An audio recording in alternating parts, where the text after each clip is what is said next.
Ini jadi gue kepengen sharing tentang 1:1 versus gerakan yang move yang gede, 1 banding opposing liquidity, ya kan? Nah, menurut gue mereka berdua ini punya plus minusnya masing-masing. Tapi yang gue kepengen bahas hari ini adalah yang tentang 1:1 ini. Kan kalau misalnya 1:1, gue inget banget lu gara-gara trade ini lu bilang ngapain kita ngincer the real move, padahal kita cuman butuh berapa pips doang buat dapetin 1:1.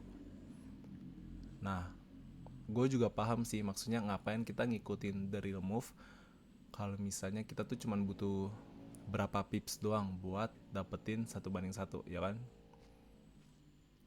Nah, cuman membuat itu yang membuat itu statement itu salah adalah hal itu bisa kecampur dalam artian harga itu kan fractal ya, bisa ukurannya gede, bisa ukurannya kecil. Contohnya kayak ada yang ini simple contohnya pakai dubs ya, dubber. Ada making higher high, ngedisplace dengan significant fair value gap, harga ranging selama jam 7 sampai jam 6, tiba-tiba ada harga naik, habis itu dia masuk fair value gap buat dia turun ke bawah, oke? Nah, kalau ini case pertama.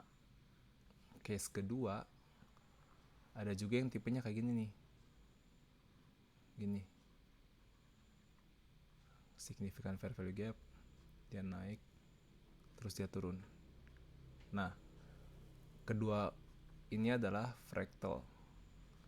Kalau kita menggunakan mindset yang tadi kita bilang, toh cuman berapa pips gitu, mungkin di dalam ini kita bisa prevail gitu, maksudnya 1:1 dapat gitu kan, take profit. Tapi yang what kita miss adalah kita nggak belajar untuk doing it the right way gitu. Doing it the right way adalah kita sadar ini adalah delay unfinished business, naik ke atas buat dia makin ke bawah kan. Kalau misalnya kayak gini, let's say ada spike ke atas yang kita kira shift gitu kan, terus dia ke bawah ternyata naik ke atas, kayak contohnya ini. Nah, ini mungkin 1:1 masih dapat gitu. Cuman kalau misalnya kita pakai, kan nggak selalu market dalam bentuk seperti ini terus ya, big move gitu. Kadang juga fractal kayak gini gitu. Khawatirnya more often than not, mau yang baik ini maupun yang ini, kita bakalan ngelakuin hal yang sama terus gitu. Stop out selalu ngambil di jam 7.45 gitu kan, biasanya kan kayak gitu ya trade kita. Nah, itu yang gue kepengen hindarin.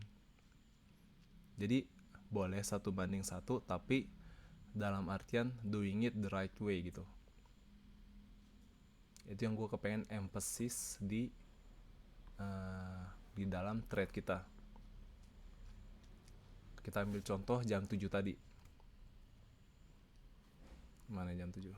Ini dia nih. Nah, menurut gue ini bener 1:1 kita mungkin dapat gitu ya. Tapi apakah doing it the right way? Dan ternyata menurut gue setelah gue analisis enggak gitu. Kenapa? Karena ini itu tidak shift dengan tegas. Shift dengan tegas artinya kayak satu harga tuh tidak kompak gitu. Jadi masih ada buyer yang tertarik dengan harga ini gitu kan. Masih pengen naik nih. Langsung pengen fill. Berarti terus juga masih ada putih-putih seperti ini. Berarti kan artinya buyer masih pengen ke atas gitu kan. Cuman sellernya bilang kayak, bentar ya, kita fillin harga ini dulu, dia masuk sebelum dia naik ke atas gitu.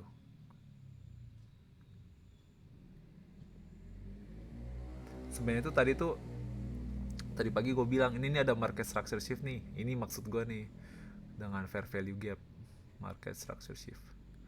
Terus mungkin kita bisa ngambil long di sini, stop loss di sini, terus take profit. I don't know. Pokoknya kalau mau 1:1 nggak apa-apa deh gitu. Poin gue itu, maksudnya kalau misalnya kita, oh ini nih kita ngambil di bawah sini, dia dapat sih 1:1, tapi kita menggampangkan shift yang ini gitu. Gue yakin kayaknya by now lu udah paham ya maksud gue apa. Kalau mau 1:1, doing it the right way gitu. Itu doang sih sebenarnya poin gue. Boleh kita 1:1 asalkan dengan cara yang benar, dengan hasil jurnal juga. Jadi kita nggak boleh menggampangkan, ya udahlah toh cuman 1:1 ini berarti trade apapun bisa dong. Gue gak kepengen kayak gitu sih. Gue kepengennya kita pasang sell di sini, terus 1:1 backed by data dengan real move juga bener, yang nantinya kedepannya bisa nge-prevent kita dari yang ini, yang fracture-nya yang kecil seperti ini nih, yang kayak gini doang. Ya gitu. Harapannya bisa nolong kita dari gerakan yang seperti ini.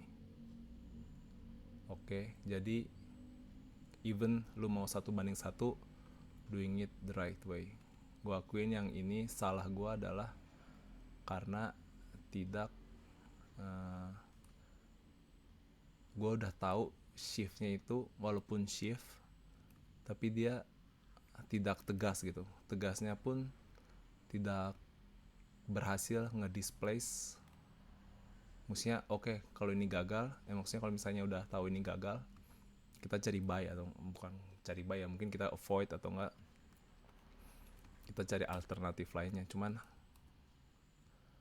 honestly speaking tuh kita harus jangan ngebenerin yang salah cuman gara-gara 1:1 doang. Itu sih yang gue pengen share. Oke. Jadi kedepannya bisa nge-avoid harga yang kayak gini gitu. Jadi tahu harus kemana masukinnya. Udah gitu aja sih.